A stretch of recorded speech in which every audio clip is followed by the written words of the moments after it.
കുറച്ച് നാളുകൾക്ക് ശേഷം നമ്മൾ കുഴിച്ച കിണറൊന്ന് ഇറയ്ക്കാൻ വേണ്ടിയിട്ട് പോയതാണ്.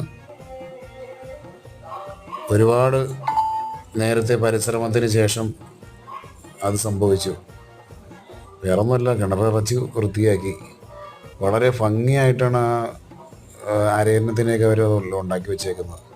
ഒരുപാട് പൈസ ചിലവാക്കിയിട്ടുണ്ട്, പക്ഷേ കാണാൻ വളരെ ഭംഗിയായിട്ടുണ്ട്. ആ കിണറിൽ നിന്ന് വരുന്ന ഊറ്റ് കണ്ടോ, വളരെ ശക്തിയേറിയ ഊറ്റ് ആണ് ആ കിണറിനകത്ത്. 2 മോട്ടർ വെച്ചിട്ടാണ് വെള്ളം അടിച്ചത്. എന്നിട്ടും വെള്ളം വറ്റിക്കാൻ 2 മണിക്കൂറിൽ കൂടുതൽ സമയമെടുത്തു. സാധാരണ ഒരു കിണർ ഇറക്കാനൊക്കെ 1-2 പേരൊക്കെ 2 പേരൊക്കെയാണ് പോവാറ്. പക്ഷേ നമ്മൾ 4 പേര് പോയിട്ടും വളരെ ബുദ്ധിമുട്ടായിരുന്നു. അത് വൃത്തിയാക്കാൻ വേണ്ടി ഒരുപാട് സമയമെടുത്തു.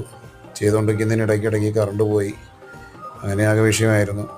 പിന്നെ കൂടെയുള്ള മഴ എല്ലാം പ്രശ്നമായിരുന്നു. എന്തായാലും നമ്മളതെല്ലാം തരണം ചെയ്ത് വളരെ മനോഹരമായൊരു വീട്, അതിനിണങ്ങിയ രീതിയിലൊരു കിണർ. ഭയങ്കരമായിട്ടുള്ള വെള്ളമാണ്. മണിക്കൂറുകളോളം മോട്ടോർ വെച്ചടിച്ചിട്ടാണ് ആ വെള്ളം വറ്റിക്കാൻ സാധിച്ചത്.